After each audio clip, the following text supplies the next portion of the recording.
English has a unique position in Indonesian sociolinguistic landscape. First of all, English is the foreign language in Indonesia. It is not commonly used in daily conversations. It is only at schools, in universities, or maybe in the interaction among the elite urban in elite urban settings.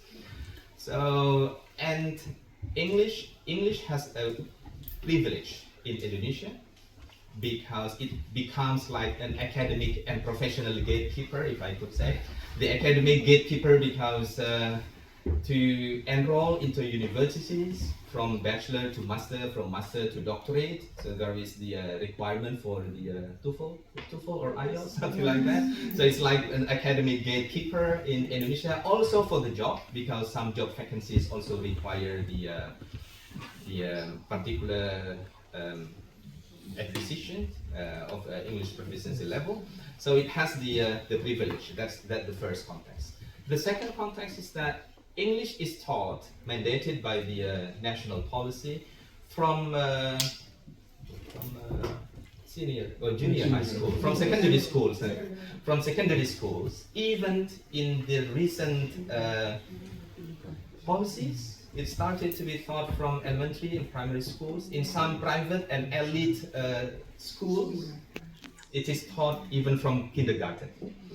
So it has privilege. So from these two positions of English in Indonesia, I think the English language teachers have a very crucial role in doing things from the very beginning, from the elementary level to university, apart from equipping or developing or improving the students' language proficiency, but it can also be the medium to develop the morality or transfer the character. Yes, thank you. And I wondered about that because you're interested in tolerance, religious tolerance, but the teachers are also interested in tolerance more broadly. And I was thinking about linguistic tolerance. You read about translanguaging, how some teachers use Indonesian more than others. For example, Adam, he uses a lot of Indonesian. How about other languages? And would they be appreciated in the classroom? Presumably students bring other languages than Indonesian and English. Did you observe anything? Yeah, the use of local languages are also very common, particularly when the students and the teachers share the same ethnicities. In the context of my research, that's in the province of East Java, in Java Island. So sometimes they use the culturally embedded language or expression to transfer the similar semantic or pragmatic feelings with the with the students, which is not transferable through English language. So translanguaging is yes, but mostly in Indonesian, between Indonesian and English, because Indonesia is the Indonesian language is the national language in Indonesia. So other languages would be seen as less valuable in that context? In the educational setting,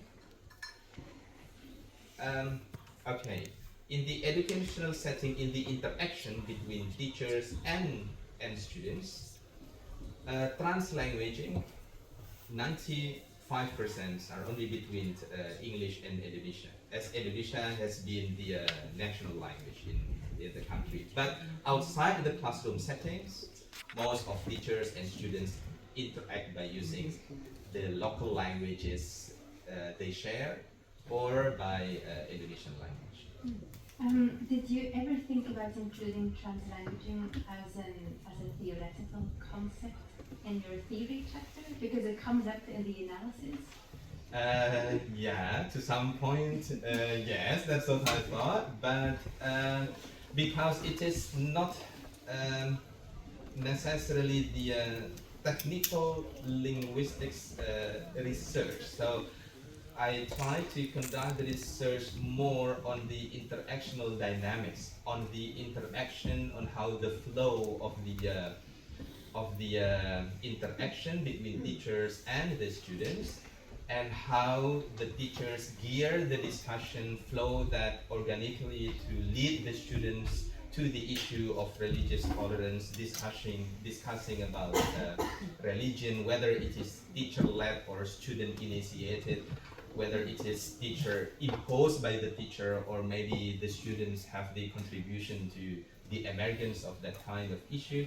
So yes, I think for future research that could be one of the very promising theoretical framework to make it have more linguistic sense in how translanguaging can facilitate the teacher and student interaction to arrive or to achieve the intended goal of the discussion or understanding about the value of tolerance. Yes, I think exactly that's the potential. Yeah, yeah. So your first article. Yes, thank you. My first homework already. Okay, next homework. I think you have an ambitious theoretical or conceptual framework. You combine many things. And try to check what did I combine. You have critical pedagogy, Yes. Linguistic ethnography, grounded theory. How did you arrive at combining all those three? Are they all necessary? Is one more important than the other? Okay. The grounded theory is the let's say the methodological backbone, if I could say, the methodological backbone of my research, and that becomes that's also support to clarify my positionality in that part. So grounded theory, my use of grounded theory is more than only on how I code the data, but also on how it can drive my reflexivity as the researcher. And critical pedagogy is just like the, if I could say, the ethical or ideological frame, because the topic that I discuss is related to moral values, and critical pedagogy becomes the door that gives the space for this kind of topic to be discussed in the context of English as a foreign language. While the linguistic ethnography, it's like contextual lens. When I try to put the data in the context of the mundane conversation every day, so the three actually works together. There is nothing more. Let's say there is no methodology which has more privilege than the others, because they have their own roles. So while the critical pedagogy provides us the foundation, the ethical and the ideological foundation for the themes of my research, then the context, particularly in the micro level context, the interaction is supported by the use of linguistic ethnography, and the backbone for these two is the grounded theory, because it also helps me to provide a critical stance and reflective stance with the data and the data source, and that also helps me a lot in let the data speaks by itself without being contaminated too much by the pre-existing theory. Thank you. I think you do a very nice job at connecting different levels, like from the micro to the meso to the macro. But I didn't expect to see grounded theory. Do you think you could have done just with linguistic ethnography?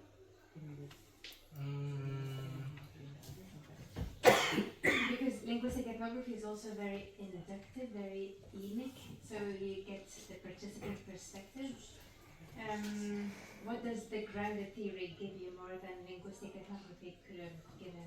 Okay, it lets the themes and the phenomena emerge more naturally with the grounded theory. So with linguistic ethnography per se, there is a possibility that I have already my own perception, let's say my own theory or my own conceptual framework in mind, without letting the particularities or the uniqueness or possible surprises, tensions, paradoxes in the field, which emerge naturally from the field. And I think the grounded theory facilitates me to capture that kind of grounded data more, let's say with more easily. Yes. More easily. When you started coding the data in a grounded theory manner, what kind of themes came up when you look at the content and how you structure your analytical chapters? The headers aren't really grounded theory themes. So where did the themes come in? How did that go about? Okay, so the first part is, let me try to take my, Yes. I think it's time to cheat. Is it okay? Yes.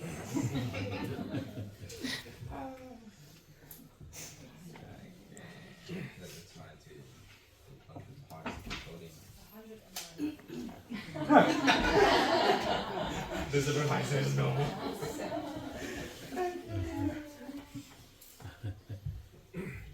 So it's about the It's a big book. the coding, right? Yes. You write about the steps very nicely, but I want the details. What kind of themes came from your data? Okay. Can I show the hierarchical maps if that is possible? So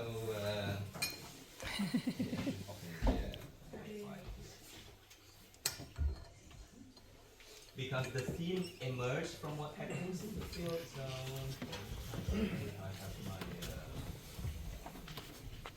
Difficult question.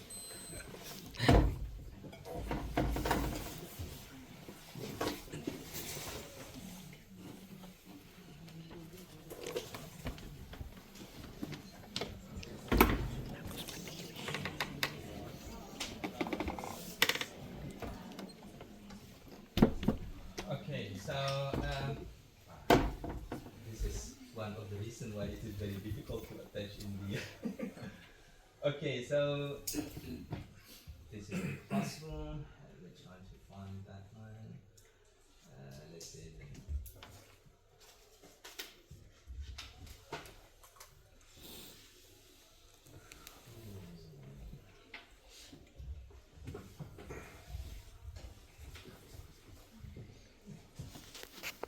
Okay, let's say the example. So at the very beginning, I take the code. The process of coding is I take from explicitly from the terms, the terminologies that appears. Then semantically or conceptually, I make the umbrella, and then I make the hierarchy, the bigger themes in for the mind maps, for the hierarchical mind maps. So that's what I need. Yeah. One final question. One thing that I was also interested in is that you're very interested in the interactional data when you're making the themes also, and less in your field notes.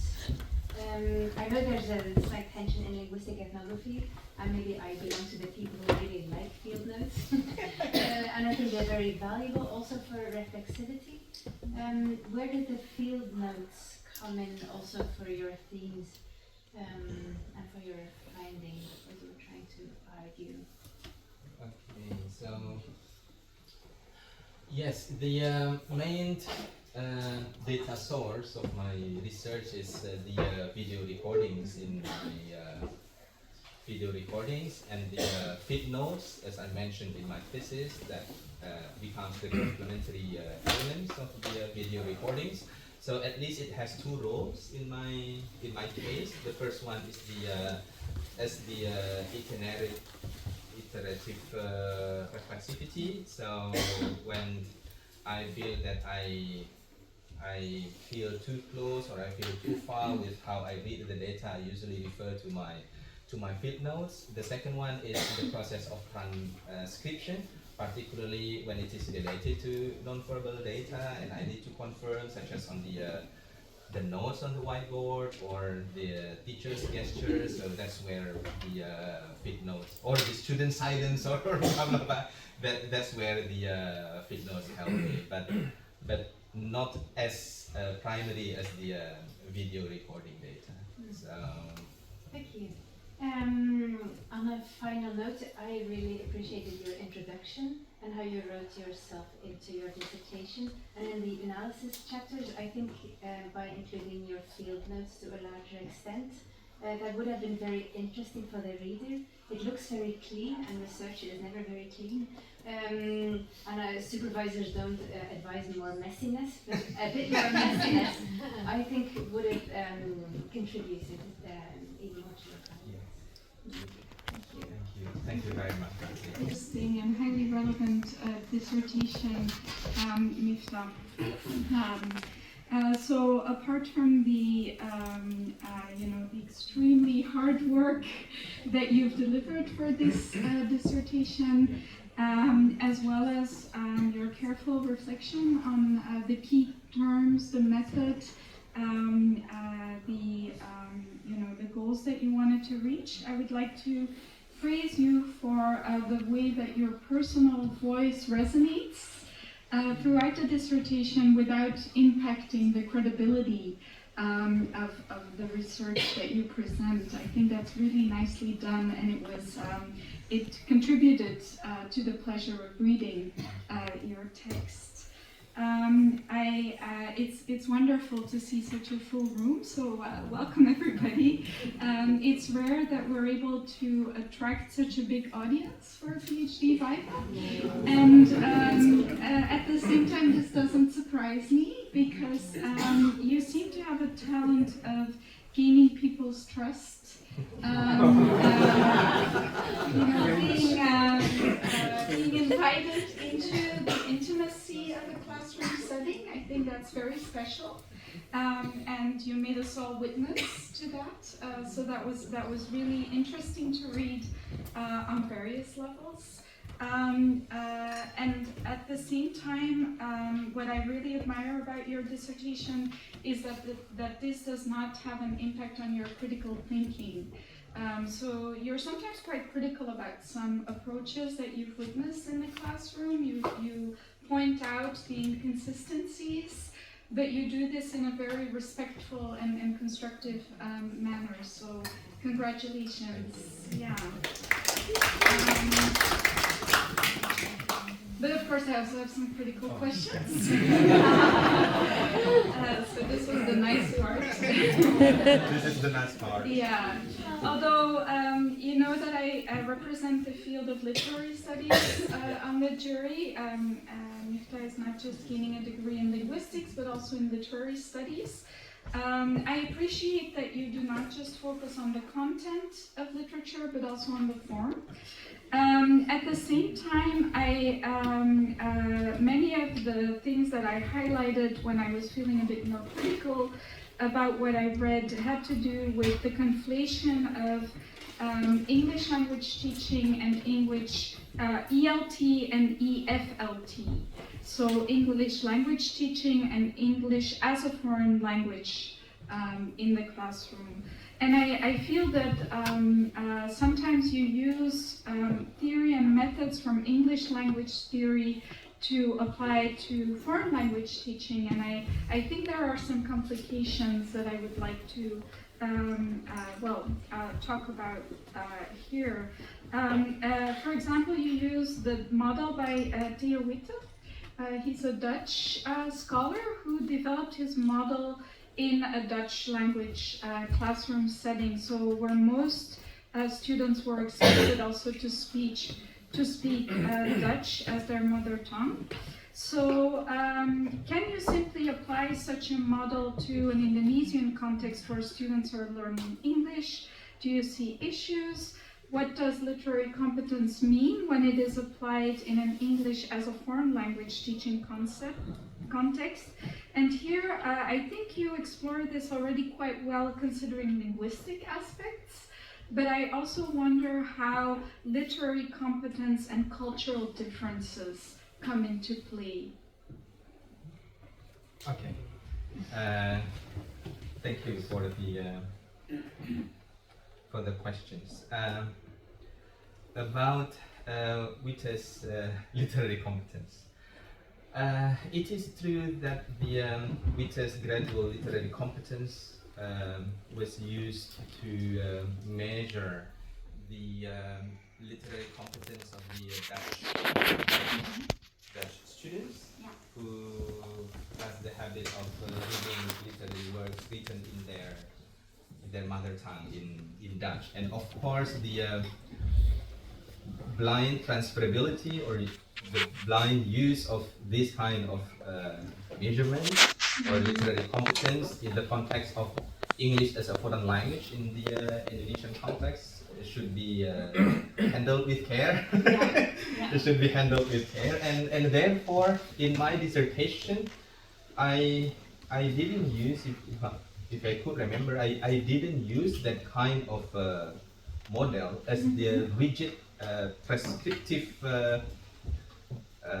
model or rigid prescriptive transfer, but more as the let's say as a heuristic tool in which I try to estimate the literary engagement or the literary competence of the literature based on my subjective review of their engagement with literature in the classroom and with the students, with the lecturers' own feeling of comfort with the with the literature or their experience with their literature.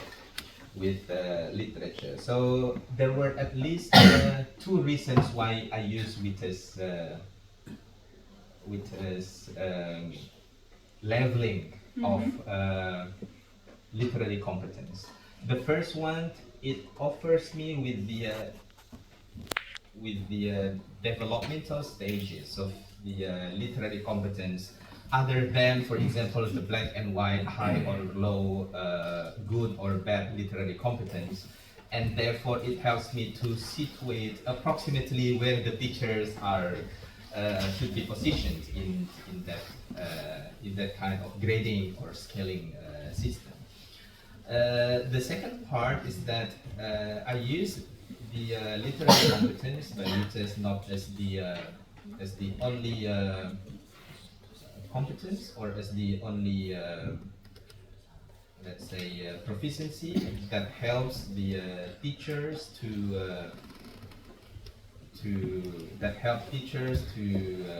let's say to engage the students with the issues of religious tolerance in the classroom, but it is only one of the very variables that can help the teachers to invite the students in the discussion of religious tolerance. Yes, of course, it should be. There is something to do apart from literature that should be handled with care related to linguistic burden or intercultural crossroads between that and in my dissertation I don't know, I think I didn't use the literary competence for the formal or rigid measurement and as the formal or rigid prescription.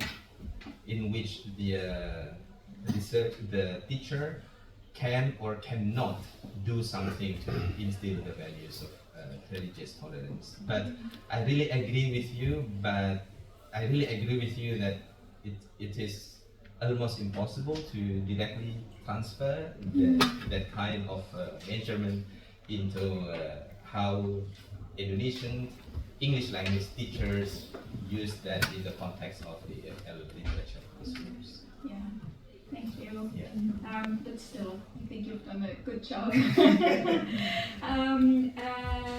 One of the things I was really curious about was the recommendations that you might have for teachers, because there's a lot of human interest, I think, in this dissertation. You know, these different teachers' profiles, their approaches, their engagement with students.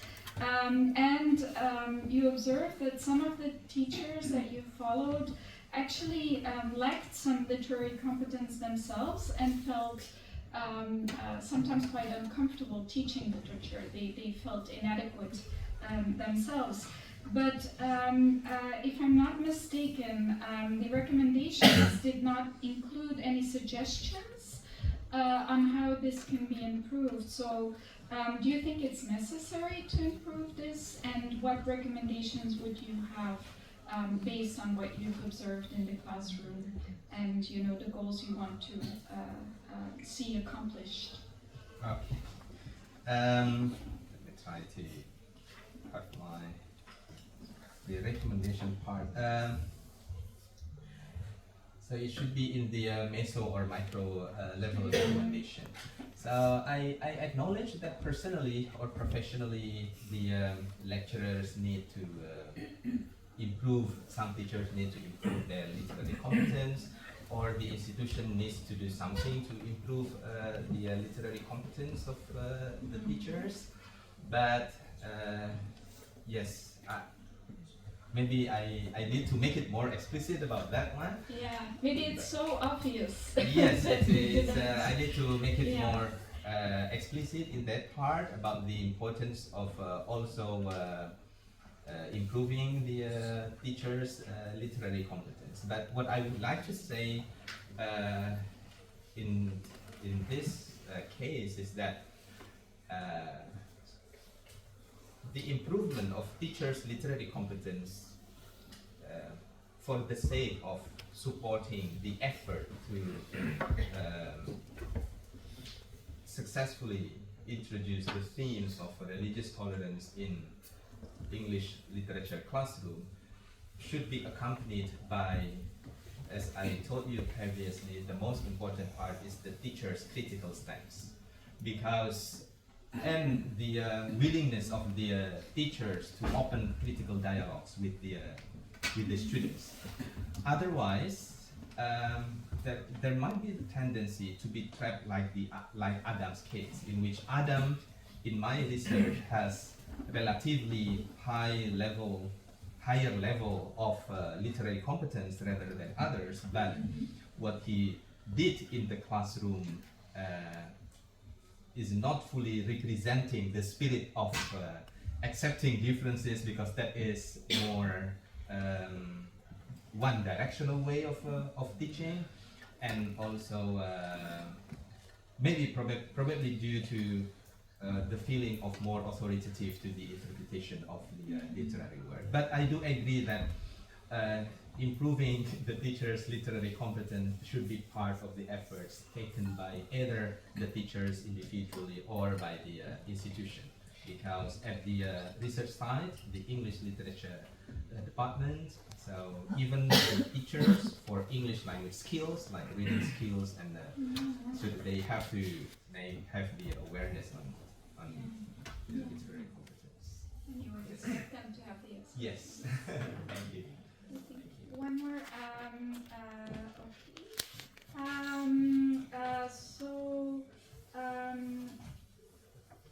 One of the things that I'm just curious about is, and Niels mentioned this when she introduced me. I have an interest in age studies, so I'm now going to ask a question out of pure self-interest. But did you you think there's a factor of age that plays a role there? Do you think do you see a link between the teacher's age and their approach to literature and teaching, their engagement with students? Do you perhaps also see differences in the students' attitudes to literature that are linked to their age and perhaps also their gender? I was also curious about the gender. Yeah, but I think we have to be brief, right? Yeah. So if you can answer this question. Yes, for sure, age and gender were not treated as the let's say explicit analytical themes in my research, but to share with you my personal experience in the field, that